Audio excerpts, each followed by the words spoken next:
Itulah nikmat dan karunia yang Allah berikan kepada seorang hamba.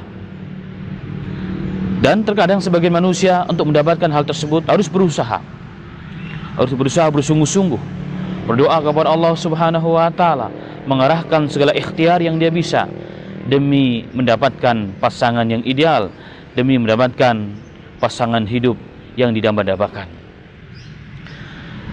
Diceritakan ada sepasang suami yang sudah sekian lama mengarungi bahtera rumah tangga. Satu ketika istrinya mendapatkan kesibukan di luar rumahnya, sehingga terpaksa pulang ke rumah menjelang sore, bahkan hampir masuk sholat maghrib.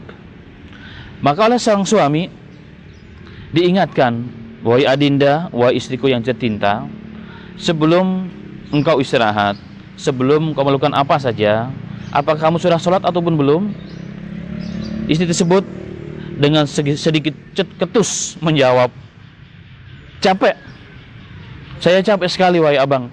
Saya capek sekali hari ini wahai suamiku. Nanti saja.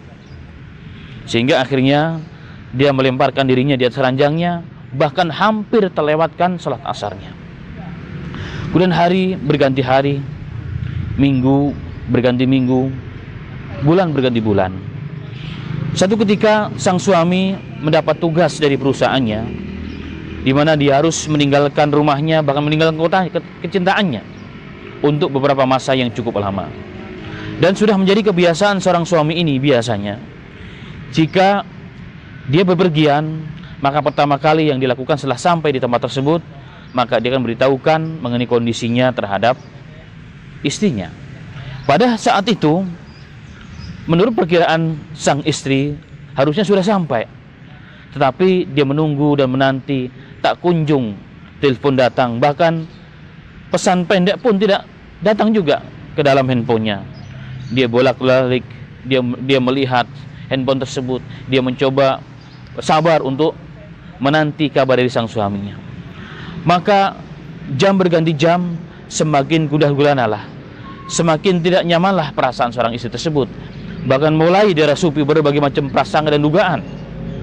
Tetapi dicoba menelpon kembali, dia beranikan untuk menelpon setelah 1 jam, ternyata tidak diangkat. Dia berkali-kali menelpon juga tidak diangkat. Di SMS juga tidak dibalas, bahkan tidak dibaca. Maka sang istri terus menanti dan bersabar, semakin gundah gulana pikiran pada hati seorang istri tersebut. Sehingga ternyata setelah 4 jam, ketika sang istri mencoba menelpon kembali, maka diangkatlah telepon tersebut oleh sang suami, tetapi dengan jawaban yang pendek. Wahai suamiku, apakah kamu sudah sampai? Jawab sang suami, sudah, alhamdulillah. Ditanya lagi, kenapa bukan suatu kebiasaanmu kamu nyampe biasanya langsung telepon ke aku, kenapa sudah sekian jam tidak juga kunjung menelpon aku atau minimal SMS memberitahukan bahwa aku telah sampai di sini?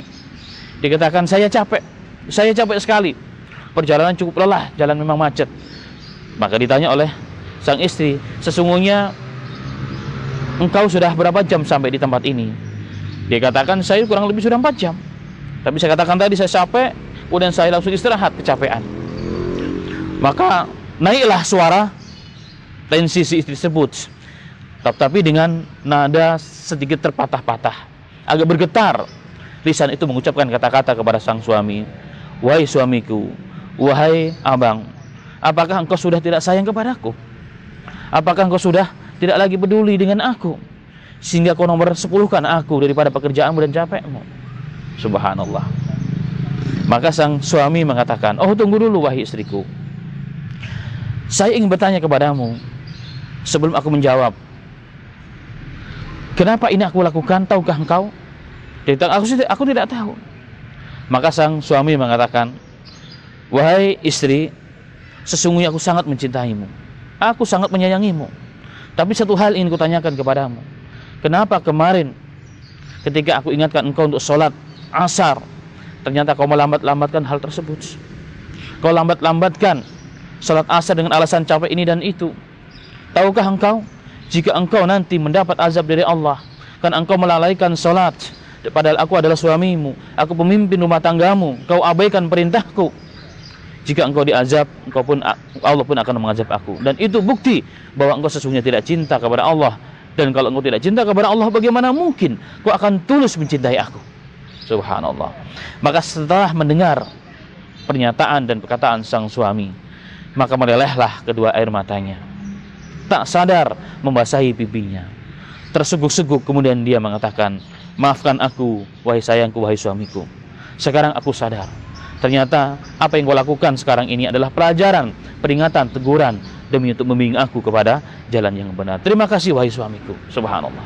Ma'asal muslimin, ikhwani wa akhwati, rahimani wa rahimakumullah. Dari kisah yang pendek ini, anggaplah ini ilustrasi. Adalah satu gambaran ternyata bahwa ada dua hal yang bisa kita ambil pelajaran daripada kisah ini. Yang pertama, suatu nikmat karunia yang luar biasa yang Allah karuniakan kepada setiap kita, yang diberikan pasangan yang sevisi dan misi, yang jika kita lupa, pasangan kita akan mengingatkan. Jika kita tersesat, akan membawa kita kepada jalan yang benar. Apabila kita tidak mengerti, dia akan mengajarkan kepada kita dengan penuh kasih sayang. Maka carilah pasangan, carilah pendamping hidup yang seperti itu, maka Anda akan bahagia di dunia dan juga di akhirat. Yang kedua, tanggung jawab seorang kepala rumah tangga. Tanggung jawabnya bukan hanya memberikan makan dan minum, mengurus sekolahnya, mengurus persalinannya jika mendapatkan anak, mengurus sakit ini dan itu, bukan. Tapi lebih daripada itu adalah tentang tanggung jawabnya terhadap agamanya. Apakah pasangannya berjalan dengan aturan Allah? Apakah pasangannya tetap sesuai dengan perintah Nabi-Nya Muhammad SAW? Tidak.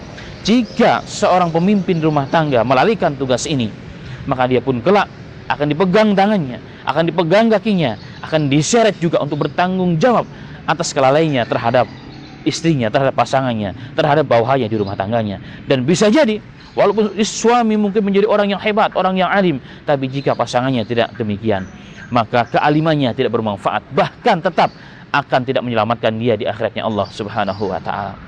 Demikian kisah singkat, semoga bermanfaat bagi kita semuanya, menginspirasi kepada kita semuanya, agar Allah bimbing kita dan Allah karuniakan pasangan-pasangan yang ideal yang membawa kita kepada keridhaan Allah Subhanahu wa taala. Semoga bermanfaat. Assalamualaikum warahmatullahi wabarakatuh.